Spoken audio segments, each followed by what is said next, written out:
Hi guys, welcome to my YouTube channel. So ngayon guys, may panibago po tayong tutorial na video. So sa video ito guys, so paano ba tayo mag-transfer ng pera sa Hilumani to BPI. So ayun. Yung Hilumani po guys is isa lang po siya na bangko ng EUB Bank o Asian United Bank.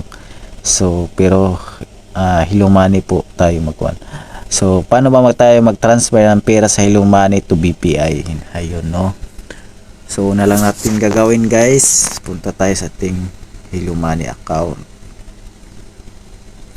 So dito email or mobile number, tapos password, ilagay lang natin atong mobile number. So ayun guys, nalagay na natin. So click natin ang login. Dito tayo dadalhin guys no. So ito po yung Hilumani by EUB Bank. So ayun. So ngayon guys, transfer money, click lang natin yung transfer money. So dito guys, destination bank name. So saang bangko kayo magpadala? So sa atin is BPI. BPI. So ayun guys. So account number, lagay lang natin ang account number dyan ng ating pagpapadalhan. So amount, so ilagay lang natin ang amount dyan no? Guys, click lang natin ang continue.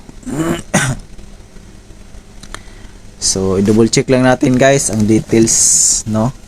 BPI, destination account number, destination account name, so purpose, remark, optional na po yan, tapos amount, tapos convenience fee. So ayun, may convenience fee siya guys na 8 pesos. So click lang natin itong yes, I confidence action to correct. So click lang natin dyan guys, click yes, tapos click natin ang confirm. Dito guys, enter your password, password ng inyong Hilumani account guys no.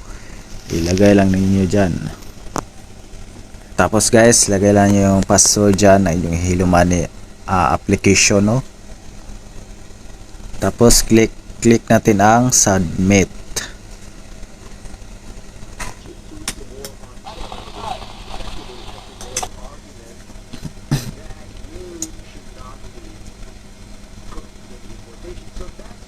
Nangindik na ako.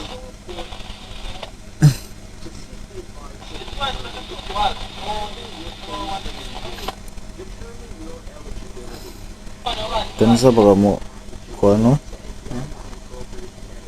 Pinaguro na eh. Itong Abinas.